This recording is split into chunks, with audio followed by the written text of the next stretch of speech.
This podcast discusses domestic violence, criminal behavior, murder, and adult themes. While not explicit, listener discretion is advised.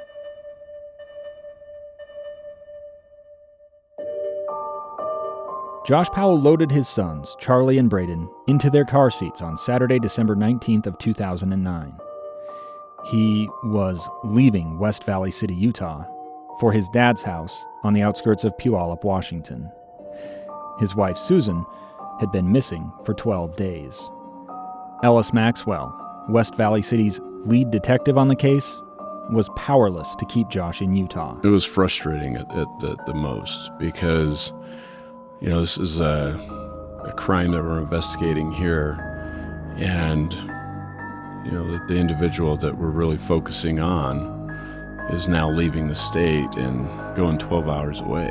On Christmas Eve and Christmas Day, Josh dropped the boys with Susan's parents. Each time, he refused to even set foot inside his in-laws' home. Susan's dad, Chuck Cox, had suspected from the beginning that Josh was responsible for his daughter's disappearance. I didn't have anything to say for him other than, "What did you do, you creep? You better get her. You better find her and show us where she is and free her from wherever you have her stashed or whatever you've done." Between Christmas and New Year's, West Valley Police learned about Josh's request to withdraw Susan's retirement, using the power of attorney she had signed earlier that year. They couldn't stop the distribution. The paperwork was airtight. At the start of the new year, Ellis learned Josh did not intend to come back. He was moving away from West Valley permanently. It was surprising to us, but it wasn't. Remember, police had been keeping close tabs on Josh's movements, including using a GPS tracker. We're eyes on, we're following him, we're doing everything that we can to see if we can pick up on any cues, and he'll kind of screw up somewhere and we can be like, okay, there it is, or, and be able to locate her. Word of Josh's arrival spread quickly among the community in Puyallup. It didn't take long for Josh to kind of ruffle the waters up there. And, when people started learning that he was in the area and his kids were coming to church or whatnot, it caused some concern, and rightfully so, because I think everybody wanted to see an end in this investigation and probably wanted to see him sitting in jail. And then, obviously, Susan to be found.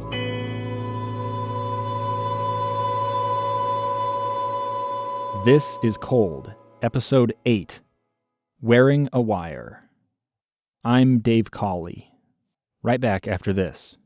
As we head into the new year, many are making New Year's resolutions that seem to have one thing in common, and that is finding ways to save money. As you ring in the new year, ladies, if you're looking for a new hair care routine, let me tell you about Madison Reed, because Madison Reed is hair color reinvented. Gorgeous salon-quality color delivered to your door for less than $25. No longer do you just have two choices between the outdated box color or the time and expense of a salon. What makes Madison Reed color unique is that it's crafted by master colorists who blend the nuances of light and dark, cool and warm, and they can create over 45 gorgeous multi-tonal shades, and it can be delivered right to your home. Go to their website and get an expert color consultation or take the color quiz at madison-reed.com. Cold Podcast listeners get 10% off plus free shipping on their first color kit with code COLD. That's code COLD.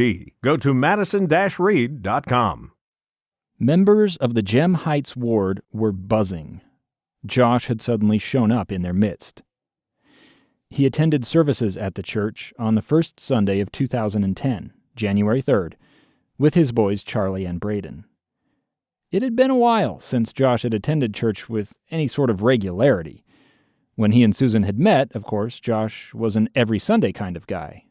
His personal journals from that time often included what he called spiritual entries. I have many sore trials, but I am exceedingly blessed in the Spirit, and so much that I know what I have to do, that I have to live righteously in order to receive those blessings. But of course, Josh had lost interest in religion just a few years after marrying Susan. That remained a source of friction in their marriage right up until she disappeared. So it seemed odd that he would suddenly find faith again right then. There was a logic to it. Josh needed help. He introduced himself to the bishop of the Gem Heights ward, a man named Dahl Johnson, as the husband with the missing wife in Salt Lake City. Then he explained he was moving into the neighborhood. He had lost his job and couldn't afford food. The bishop offered Josh food assistance and gave him the name and number of an employment specialist. Josh had also brought the boys to church. Charlie and Braden attended primary. That's the church's Sunday school program for young kids. While there, Charlie ran wild. He was rambunctious, just weeks shy of his 5th birthday, and surrounded by new, unfamiliar people. The primary teacher, Crystal Lewis, had no clue who Charlie was. She didn't know if he was a visitor or if his parents were new members of the congregation. At one point during the class, Charlie flipped the light switch on and off. Crystal told him to stop. He just grinned, having discovered a new game. Then he turned the lights out again. Crystal warned Charlie that if he didn't shape up, she would have to tell his mom and dad that he was misbehaving. "My mom is dead," Charlie said. Lewis was stunned. Later that day, she learned Charlie's last name was Powell. She realized he was the son of the missing woman from Utah, the son of the guy who'd been all over the news.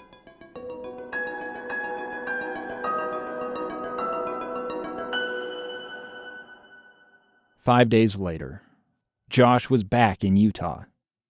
He and his brother Michael pulled up to the Sarah Circle house in West Valley with a U-Haul truck and trailer. In spite of all that had happened, Josh's neighbors turned out to help him pack. They moved boxes, tools, and furniture into the truck. Josh stood around, watching and giving directions. I helped pack the kitchen up, most of the kitchen, a little teeny bit in the bedroom. I felt uncomfortable in the bedroom because, that's your private space. I don't want to be in there. Mm-hmm. And then a little bit downstairs and in the storage. Wendy Trujillo's parents lived a couple houses away from the Powell house. She had heard rumors about trouble in Josh and Susan's marriage, but wasn't sure what to believe. All the food storage they had, I'm like, she couldn't have been starving her out of food. They have 5-gallon jugs of rice and peanut butter and corn and all kinds of food storage that last for a long time, and 5 gallons of peanut butter in more than one 5-gallon bucket is quite a bit. So there were other buckets in the basement, though, that Josh didn't want anyone but his brother Michael to get near. After Josh and Michael had moved them out of the basement, Wendy noticed what appeared to be an odd chemical splashed on the exposed insulation of the cellar. Some of it also appeared to have spilled on the floor in the kitchen. Josh joked that it was blood and he'd better clean it up before the police arrived. To me, it was, you don't joke about stuff like that when you're in a situation like he was in. When Josh wasn't looking, Wendy pressed a piece of packing tape to the spot on the kitchen floor, collecting a sample. She did the same thing in the cellar. She eventually provided both pieces of tape to police, who tested the samples for blood. Both came back negative. At one point, Josh quipped he had just loaded Susan's head into the truck. Then he laughed. Wendy didn't respond, so Josh asked if she had heard him. I looked at him and I was like, I turned away and looked down and finished packing, and I'm like, did he really just say that? Are you serious? Josh wouldn't give it up. Finally, Wendy asked him if he meant a mannequin head, something Susan would have used for cosmetology.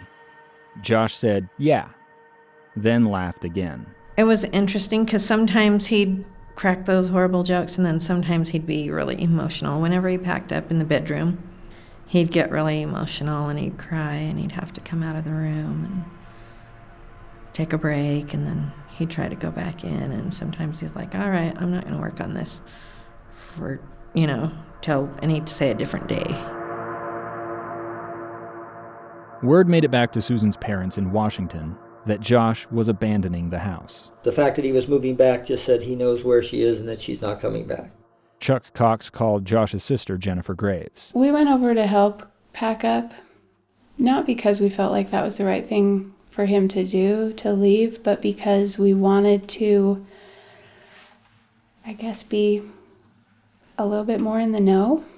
Chuck had asked us to set aside a couple of Susan's personal things that he didn't want disappearing.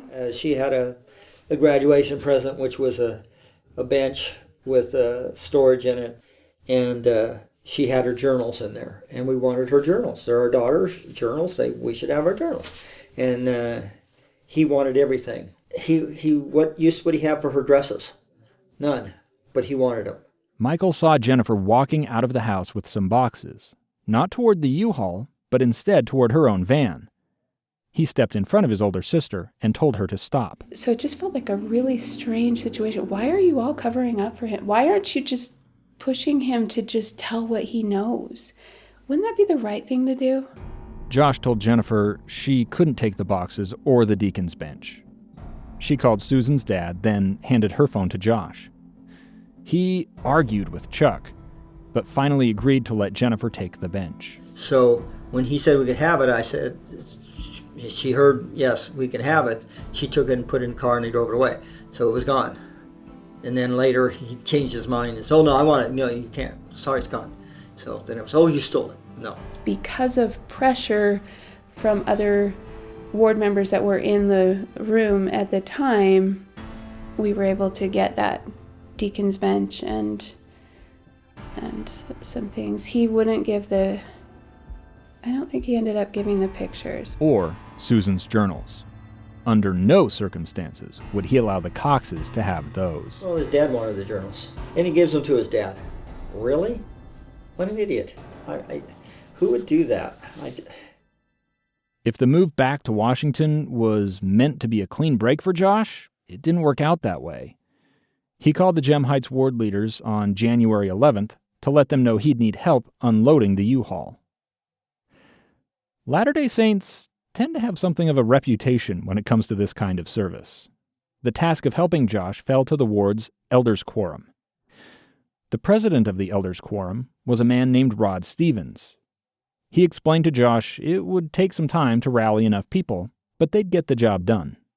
Rod and about 5 other guys met Josh at his storage unit in the city of Sumner on the evening of Wednesday, January 13th. Yeah, it was a good-sized storage unit, and they even built a loft above it so we could put stuff up higher even.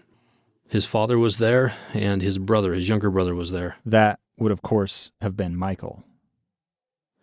Rod and the crew started to unload the U-Haul. He had some kid stuff, his stuff, but in fact, I remember he didn't have anything of Susan's really, which surprised me. There just wasn't anything of hers, but it was just all his stuff and the kid stuff. Steve and Michael both pitched in, helping carry and stack boxes. Josh stood off to one side and watched. Josh is lazy, one of the laziest people I've known. He was kind of aloof from us. He would kind of walk around and look at all of his goods, but he didn't help lift anything. He didn't help his father, didn't help his brother. He ate Dorito chips and drank water.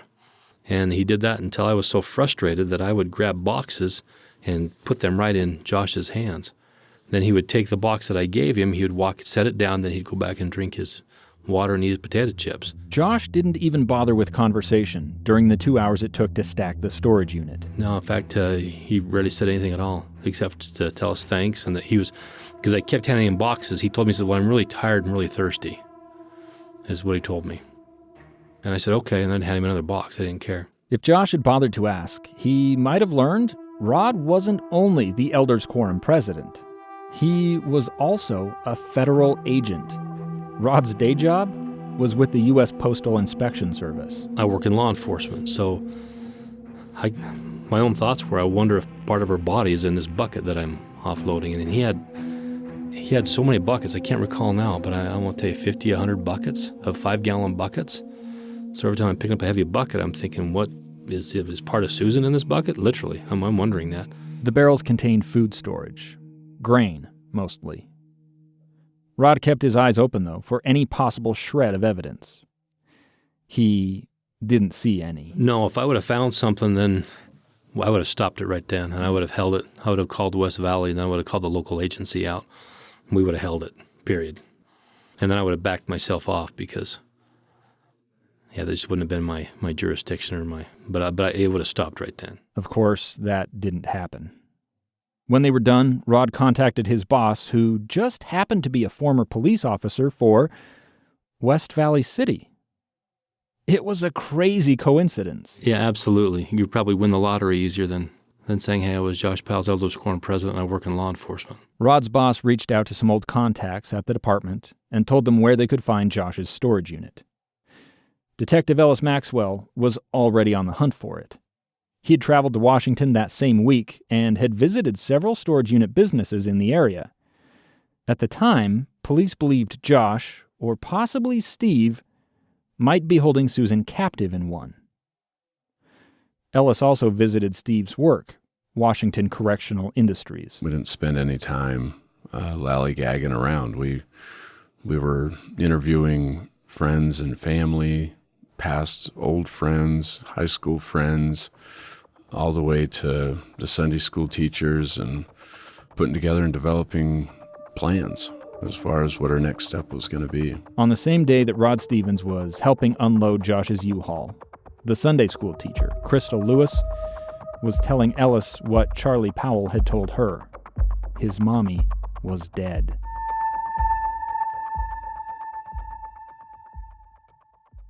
That wasn't even the most dramatic thing to happen that day.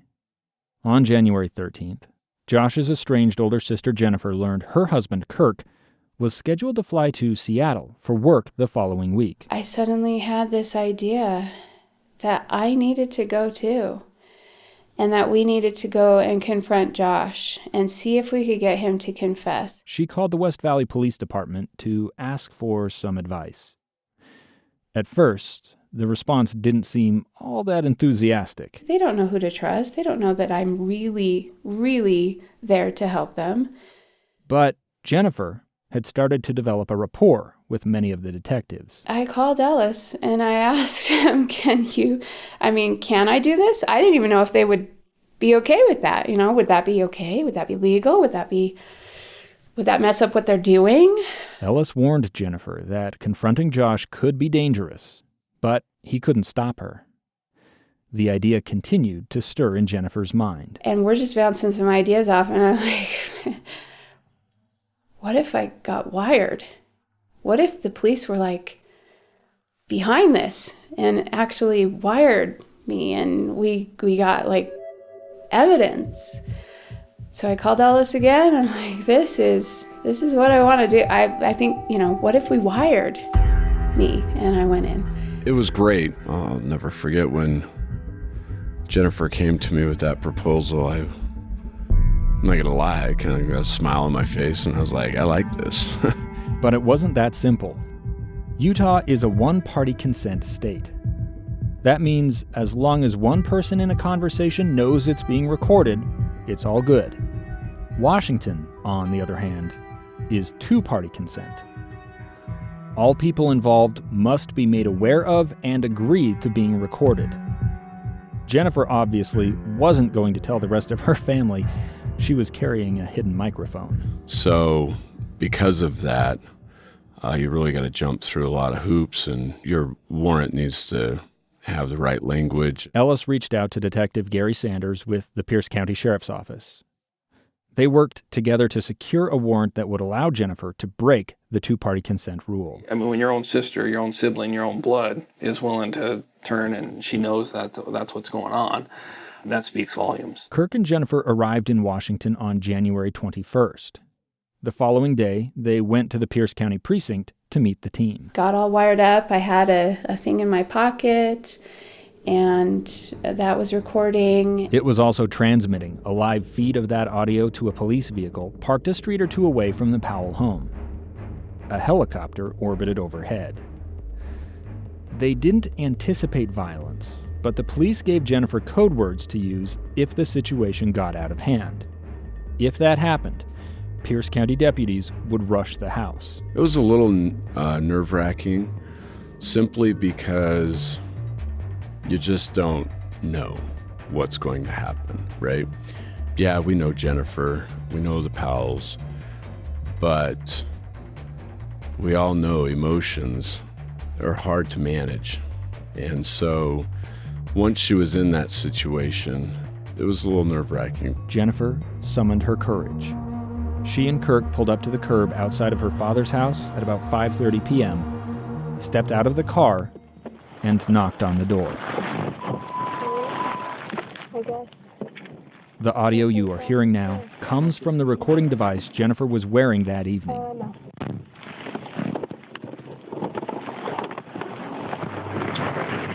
How's it going? For the first time in years, the whole Powell clan, Steve, Jennifer, Josh, John, Michael, Alina, and the boys, Charlie and Braden, were together under one roof. Relations between my family and I were already strained. And so the fact that I would show up is probably a big red flag to them already. And so are they on their guard? Yeah, for sure. They're on their guard. Susan's absence loomed over the gathering, but no one acknowledged it. It's the elephant in the room that you completely avoid, except that you have to skirt around it because it's taking up so much room. Charlie and Braden seemed excited to see familiar faces from their former home in Utah. Both boys had recently celebrated birthdays. It's my birthday! It is! It's your birthday, Charlie! No. We got your present! Susan had not tried to contact her boys on Christmas or on either one of their birthdays. Yet another sign she was not only missing, but likely dead. Charlie, now 5, had a message for Jennifer about her recent appearances on the news. And one more thing to tell you. Yeah. Quit media. Okay, quit on that media. Have they been too bothersome lately? Or? Not even at all. That last voice belonged to Josh. He chatted with Kirk and Jennifer about his trip with Michael in the U-Haul a couple of weeks prior. Did Mike drive part of the way? Did he really? He was nervous about that. He was telling me he didn't want to drive. He was nervous to do it. Yeah, Mike shouldn't be driving. Josh seemed relaxed. He talked freely about birthday party plans for the boys and his efforts to find a new job. He said he hoped to land something in the IT field. If not, well, there was always unemployment. Thought right now is it would be pretty stupid to take a pay cut, to go to work for a pay cut compared to unemployment. Yeah, I just watched my promotion on my hand. Well, Yeah, this early in the game. Now, a couple months from now. The Sarah Circle house back in West Valley City was also on Josh's mind. He still had a mortgage to pay, and with no income, the house was turning into an albatross. Probably going to have to go back, obviously, eventually. Oh, really? Oh, you're going to go back to Utah, you mean? Yeah. I don't know when. I haven't decided. Yeah. Well, it's what I poison apple fell from snow. You're going to work on the house. Josh wasn't sure selling was the best idea, though. The market was soft, and the house still needed some work, like finishing the new back deck or completing the basement. I don't know if I'll rent it or sell it, you know. I like the rental idea, but I just don't want to let it go. It just doesn't seem appropriate to let it go. But on the other hand, if someone goes in there and trashes it and fails to make the mortgage and makes it good rent, then it's gone and there's nothing I can do to save it at that point. That's true. I just plain don't have the money unless I can get another job. Yeah. And then I could make the difference and sort of carry the slack if there is. Float it for a while. But Yeah. I'm guessing if I were to rent it, I'd have to pay the difference. I'd probably have a shortfall anyway. Josh's finances were tight. Not only had he lost his job, Susan's income was gone as well. He had used the power of attorney to draw her 401k, but that money wouldn't last very long. Both of our credit is tied to that house, and if we Yeah. If we lose it, then we're basically gonna have a problem. Yours is already kind of not so great, right? You got a bankruptcy. I had a bankruptcy. Oh, is it gone already? Wow. Oh, it's over. No one denies me credit. Yeah, okay. I've never been denied credit for bankruptcy. At no point during any of this did Josh talk about Susan as anything other than an asset. He didn't lament her loss or complain about the straits she had put him in by leaving, something he might have been expected to do if she had taken off with some other guy. In fact, he didn't raise a single question about where she might be. The topic of Susan's disappearance never came up until I brought it up. I had to force the subject, and it was very strange and strained. At least on my side, it felt very strained because I'm like, this is so weird. We're not even saying anything about it, and he doesn't appear to be distressed at all about his wife not being here, not knowing where she is. The Powell family sat down to dinner. Josh, uncharacteristically, asked to say grace. All right, boys. Let's just say a super fast prayer, okay? Here we go. Get it done real quick. Jennifer's heart raced as they ate. Behind a forced smile, she wondered how best to make her move. I just didn't even know how to go about it. Do you do this in a soft approach? Do you take a hard line? How do you approach someone when you know that they're guilty of a heinous crime and get them to admit that? Pork chops disappeared from their plates, and dinner was soon done. While the rest of the family cleared the table, Jennifer pulled Josh aside into the office, closing the French doors behind them. In a hushed voice, she told her brother there had been rumors that he would be arrested soon. You're going to be gone for a long time. For those boys. I don't understand what you mean. You don't understand jail? No, I don't understand what rumors you're I'm just concerned. You know what? It doesn't look good. From everything I've seen. I know this is tough to understand, so listen close. You know what? I got the thing. I just think maybe you need to step up now and do a plea bargain. Jennifer told Josh to take a plea bargain. Anyway. It'll reduce the sentence, Jack. No, don't be ridiculous. Don't be ridiculous. You want to go to jail for a long time? I don't want to see that happen, and you're not going to be able to see your boys for years. Jennifer warned him if he goes to jail, it will be for a long time, and he wouldn't be able to see his boys for years. Jennifer pressed, questioning where he had gone in the rental car on December 8th and 9th. Those mysterious 800 miles in 18 hours. What's up with all this you were wandering around. They think that you were going for hundreds of miles on Tuesday. Where were you going with that? Tuesday night, that night after you got the rental car? You were talking about that? Where did you go? Nowhere. For hundreds of miles? Yeah. Nowhere where? I didn't go anywhere specific. You just drove around all over the place. Yeah. I mean, whatever, There's no plea bargain, There's no plea bargain. I doubt the rumors, but whatever, who knows, they do what they do. They think what they think. I don't know what to say. What do you think? Josh's response, I doubt the rumors, but whatever. Who knows? Jennifer tried another approach. So what happened on Sunday?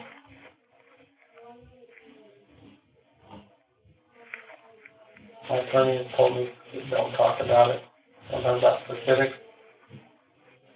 Be careful about your attorney, Josh. My attorney has told me just don't talk about it, about specifics. What happened? What happened that night? I've already told. I sat down with the cops. I told them everything. You didn't tell me anything. I've asked, and you haven't said anything to me. Josh's, responses and his behavior and his actions when Jennifer approaches him, kind of similar to like the interview and interrogations that we conducted with him.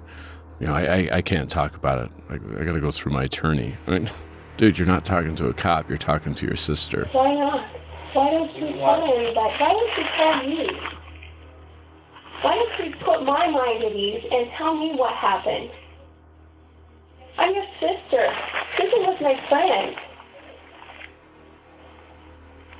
She's your wife. For crying out loud. What happened? I don't know what happened. I don't know what happened. Well, what did you do? What did you do that night? What do you know?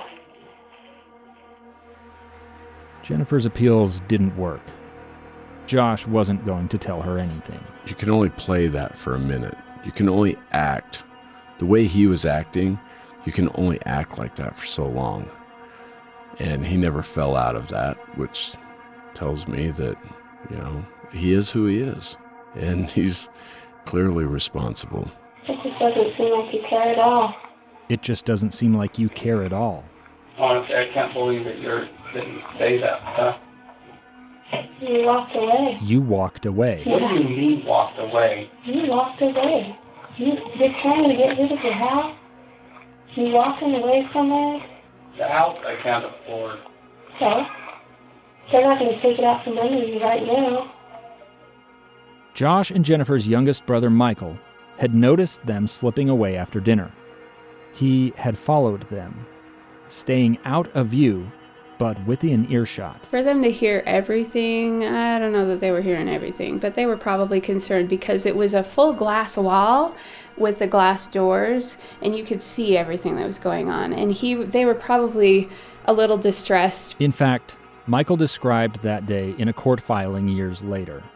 He said he had positioned himself just outside the glass doors because that was standard practice in the family with people they didn't trust. He heard what Jennifer was saying and relayed that information to his dad.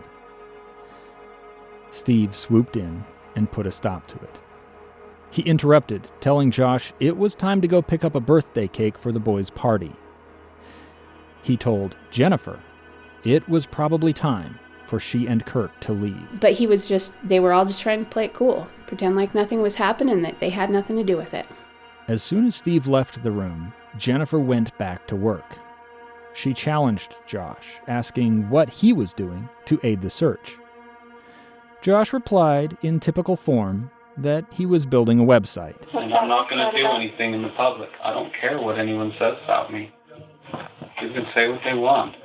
That's why I can't really go out. Comparing you to Mark Hacking, he got up and walked away from his. I don't even know who that is. As soon as he killed his wife. That's the guy that killed him and killed his wife and put her in the dump. Okay. We did hear something about that. Yeah.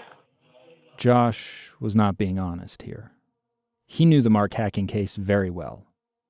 Here again is Ellis Maxwell. He made a comment to somebody about the Lori Hacking case, and he said that Mark Hacking screwed up because he lied to the police too many times. He lied too many times, and he didn't give them reliable information. A brief aside is necessary here.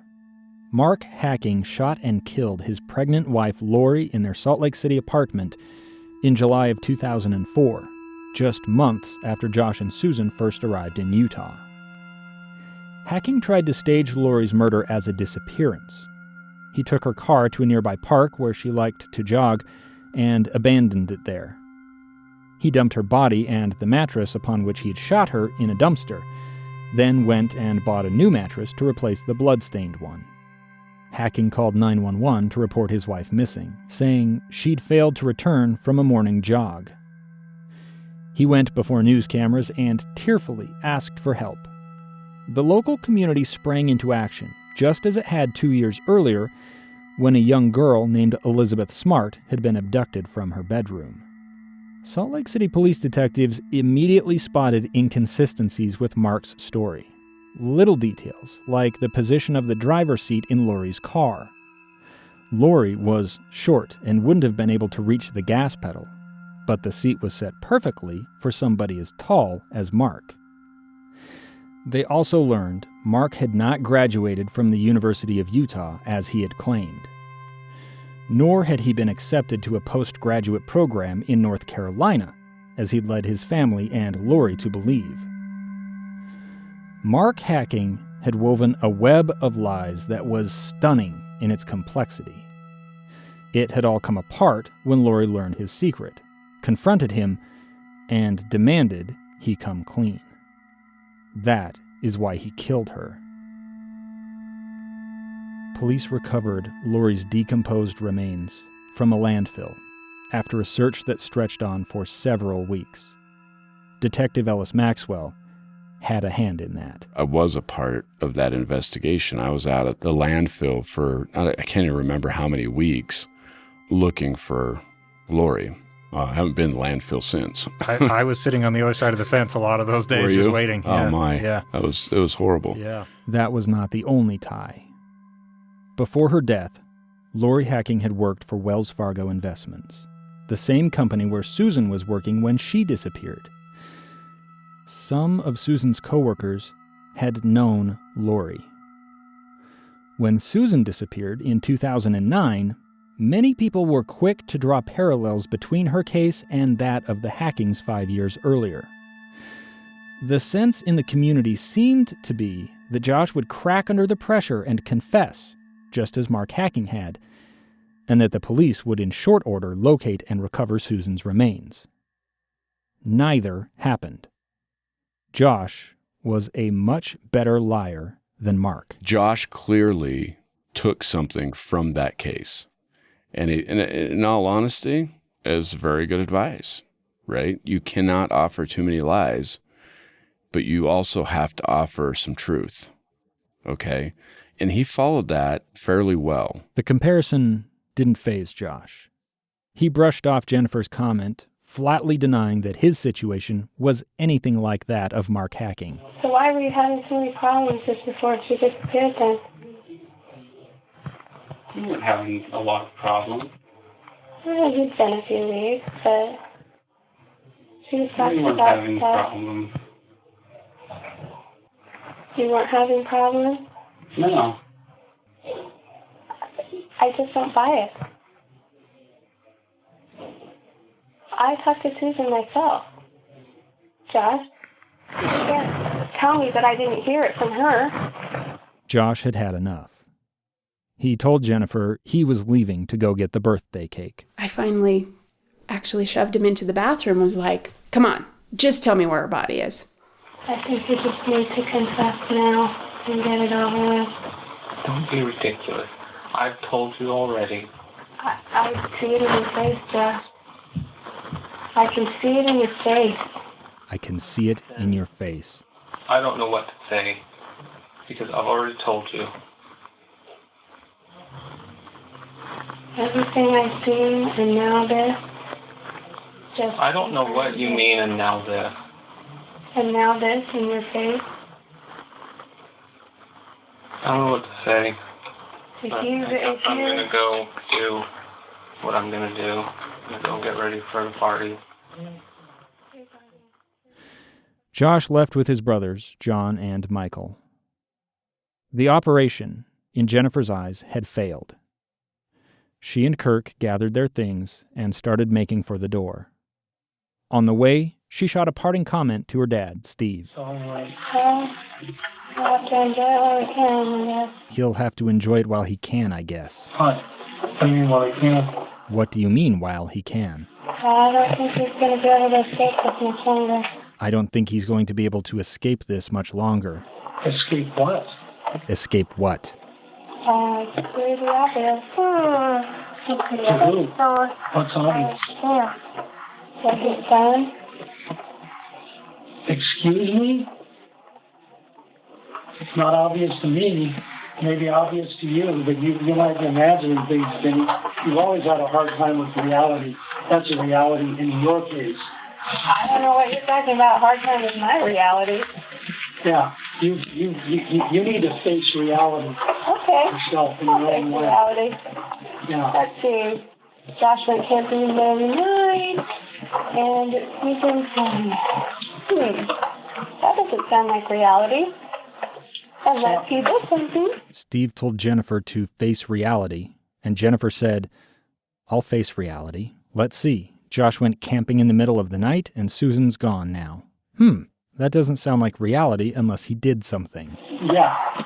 Anyway, why don't you I think it's time to go. I think it's time to go. You're kind of worn out your welcome.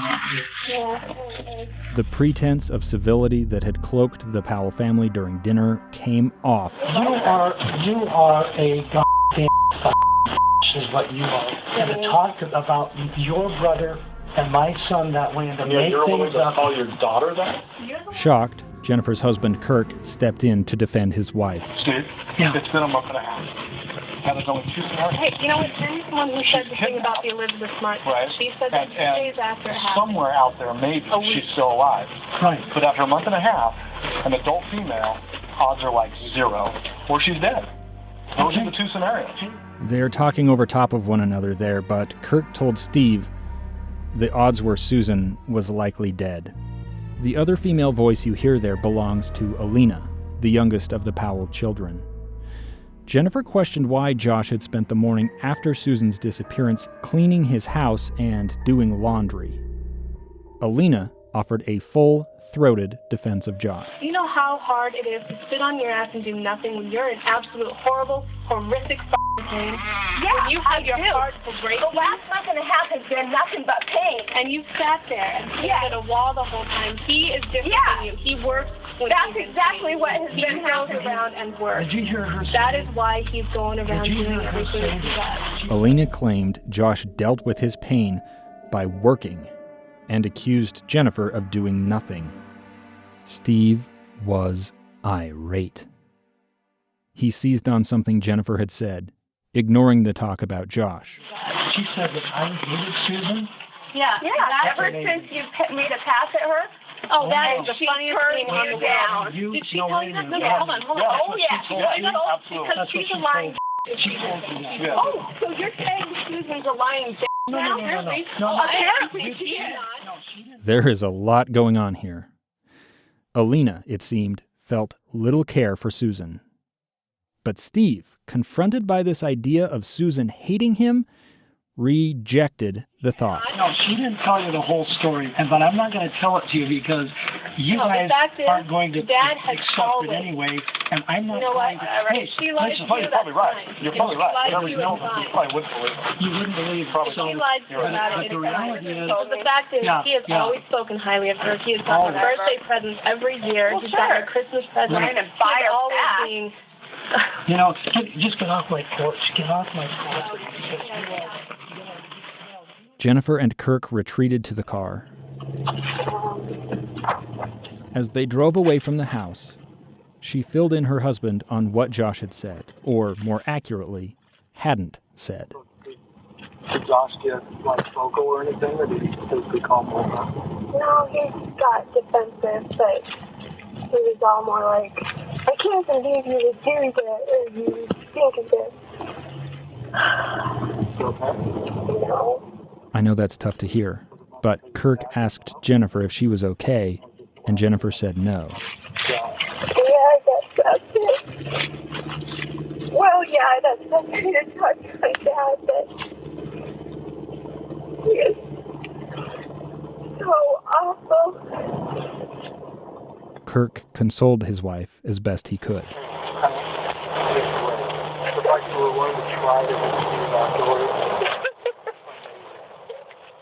Then Jennifer broke down over what she had seen in her brother's eyes. I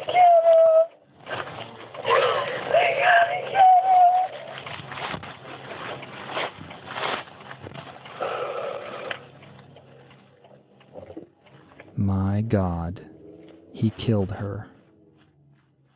Josh had not confessed, but Jennifer was more sure than ever that he had killed Susan. What that brought to us and brought to the police department and would have brought to a trial is just, it was another piece of Josh's personality, lack of concern, consideration for Susan, lack of cooperation, and, at the end of the day, it's just his guilt. Looking back, Ellis couldn't help but praise Jennifer. She went in, she did a phenomenal job, in my opinion.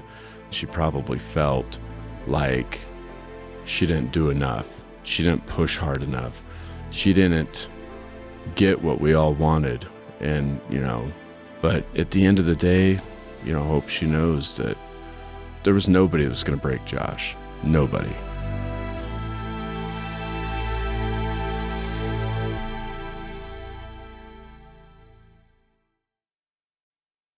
Josh had told Kirk and Jennifer he wanted to sell his house in West Valley City. That was complicated because Susan's name was on the mortgage. Instead, he turned to his former neighbor Dax Guzman with an offer. Dax had helped Josh rebuild the deck on the back of the Sarah Circle house in the months prior to Susan's disappearance. Josh then suggested Dax and his family move one street over and rent the Sarah Circle house. He called us, asked us if we wanted to rent the house, since they weren't going to use it. And so we took him up on the offer, and because he knew I knew how to build things and was good with my hands, he asked if I'd be interested in maybe a reduced rent and working something out if I finished the basement. So we agreed to that. Life in the Sarah Circle house had its drawbacks, though. News crews continued to set up on the sidewalk, their bright lights keeping the Guzman kids up at night. For us, it was just a house. Honestly, when we moved in and after he left, I tore into that house.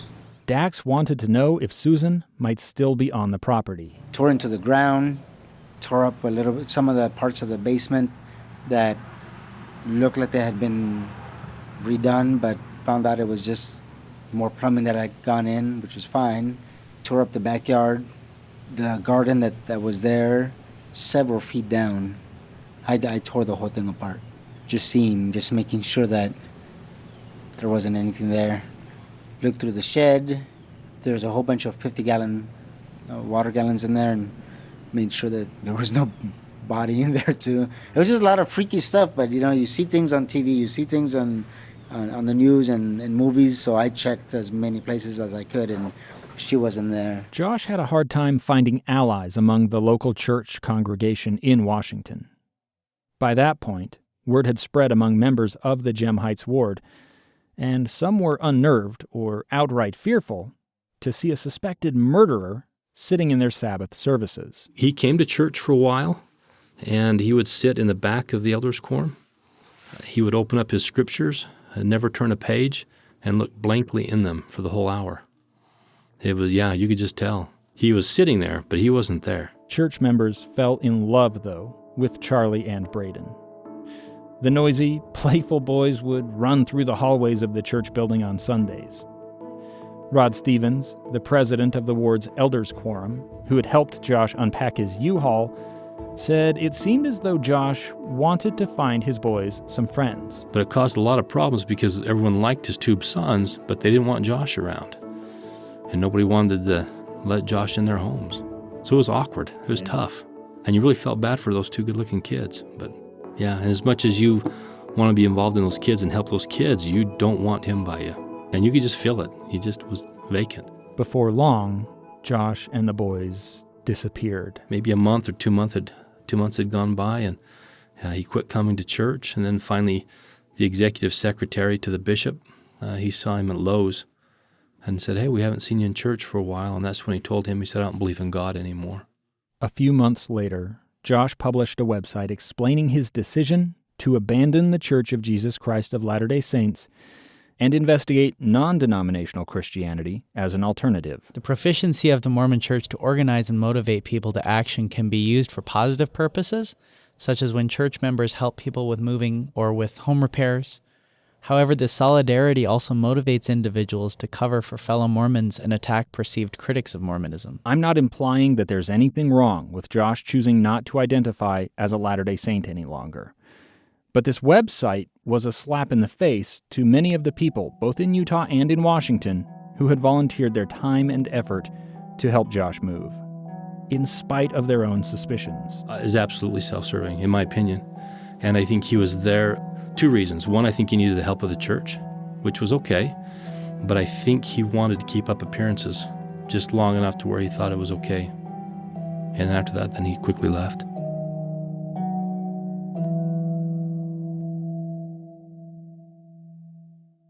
Josh's move to Washington had taken Charlie and Braden away from the only members of the Powell family who were cooperating with the investigation: Jennifer, and, to a lesser extent, Josh's mom, Teresa. During January, Detective Kim Welty placed a call to Washington State's Child Services Agency. She wanted to know if they could drop in on the Powell home and see how the boys were doing. A lawyer at the Washington Attorney General's office responded, saying their agency didn't have the authority to perform welfare checks unless there was a specific accusation of abuse or neglect. West Valley Police did not have that. They also couldn't speak candidly with Washington's child welfare workers because their case was still under a court secrecy order. They were allowed to talk, though, to the local law enforcement agency. Pierce County Sheriff's Detective Gary Sanders helped secure a warrant from a Washington judge, allowing deputies to go to Steve Powell's house and seize the boys. So basically they're a form of evidence with their statement, and they just wanted to be interviewed because now they were in this home and they were kind of closed off with Stephen and Josh and all of them living in the house. They served that warrant on the morning of March 10th, 2010. Another Pierce County detective named Teresa Berg approached the boys. She went in there and the boys ran to her, let her pick them up, and they just glommed onto her, which was crazy. You know, strangers and stuff like that, taking you out of a home, you would think there'd be a little bit. But she held them, and then we interacted with them, and I think it was kind of something they were missing. It was just, anytime we were in there, it was cold. It was a cold environment. As Detective Kim Welty carried Charlie out of the house, the 5-year-old asked if he was being arrested. She assured him he was not. The police drove the boys to the Mary Bridge Safe and Sound building. West Valley detectives, including Kim Welty, who had performed the first interview with Charlie in December, were going to get a second shot at it. Repeat interviews of child witnesses were not usual protocol. Still, she had to try. She brought Charlie into a separate room and tried to talk to him. He was not very cooperative. He told the detective he didn't want to talk and walked out of the room. In a formal report, Welty wrote, anything from this point on was not going to be the best case scenario. She tried again. She gave Charlie paper and crayons, hoping they would help him relax. Then she started to ask about Susan. Charlie told her he did not want to talk about that. She asked if he had been camping recently. Charlie said he only goes camping in Utah, a desert with rattlesnakes. She pressed for more, asking if Susan had gone camping with him. Charlie told her he didn't want to talk about that stuff. He wanted to color, not talk. Then he left the room. Again. Little kiddos like that at that age, they're tough. Welty turned her attention to Braden. She started by asking if they could speak about his mom. Braden said something about his mommy, then trailed off into gibberish. If they were going to get any answers, it was clear. They would have to come from Charlie. The Pierce County crew took the boys to their office a few blocks away for lunch. While they were away from the Safe and Sound building, Charlie told the deputies that he would talk. When they returned, Detective Welty asked what he wanted to talk about. Charlie said he wanted to work on his homework and needed a pair of scissors, but was afraid he might cut himself if she distracted him. Welty suggested Charlie not use the scissors while they talked. He said it was okay. He would just ignore her. Yeah. Welty again asked about Susan and camping. Charlie said he couldn't talk about those things because they were secret. He said his mom was lost, but he did not see where. He said his Uncle John knew where. This was interesting. Detective Welty asked Charlie who told him these things were secret. He said his brain. Then he explained his mom had told him she was going to the North Pole and would not come back until it stopped snowing. Welty again asked who had told him these things. Charlie said no one, then changed his answer. He said his dad told him that. He had been exposed to all of that coaching and guiding and direction from Steve and Josh. And so, they're young, right? And they pick up on that and they see that behavior all day long when they're in the house. They hear it. And so they start acting and walking the walk like everybody else in that house. Charlie babbled about the earth going crazy, about wanting his Aunt Jennifer and Uncle Kirk to die. He wondered what time it was and left to find out. When he popped back into the room a few minutes later, he told Detective Welty he had only guessed his mom was at the North Pole. The investigators got nothing useful out of the boys that day. Man, they're locked up in this Powell home and being coached and being directed to, you don't talk about this, you don't talk about that. And that's why we got nothing from Charlie when we did that second interview. The police had no choice but to return them home. Pierce County Detective Gary Sanders told me the drive back to Steve Powell's house was more telling than anything Charlie actually said in the interview. It was weird as I'm driving along. Teresa's in the back seat with both Charlie and Braden. And Charlie's talking along, just, very talkative and stuff like that. And then he noticed I turned off Meridian, I think it was, and I was going down into their neighborhood. And it was like a switch. He just flipped. And all of a sudden he was like, he started looking around and he goes, well, I'm just going to tell him I was with friends. And we're like, what are you talking about, Charlie? And he goes, no, I'm just gonna tell him. I'm gonna tell him that I was with friends, and that's all it was. And we're like, what are you talking about? He goes, well, I'm just gonna tell my dad that I was with friends and nothing more. And it was the transformation that as soon as he knew he was going back to the house, there was going to be some consequences for him speaking with us and being with us and stuff. And that was kind of scary at that point because how young he was, but he was adamant about that. And so we got back there, and right when he got in there, he ran up to Josh and was just like, oh yeah, I was with friends, Dad, and tried to play it off like it was nothing. And I'd love to be a fly on that wall of what Josh talked to him about after we left.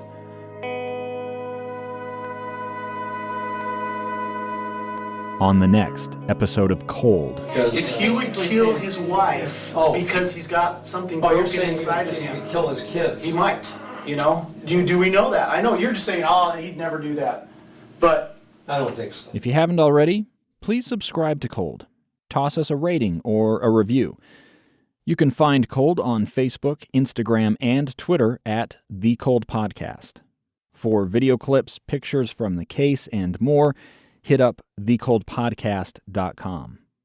Also, if Susan's story sounds familiar in your own life, in other words, if you or someone you know is experiencing domestic abuse in any form, please get immediate help. In the U.S., support is a phone call away at the National Domestic Violence Hotline at 1-800-799-7233 or online at www.thehotline.org. A quick thank you to the Cold team: Kristen Sorensen, Eric Openshaw, Ken Fall, Danielle Prager, Kira Fairmond, Josh Tilton, Adam Mason, Jillian Friedman, and especially Cheryl Worsley. The music for Cold was composed by Michael Bonmiller, except for the guitar stuff. That was me. Cold is a KSL podcast. Thank you for listening.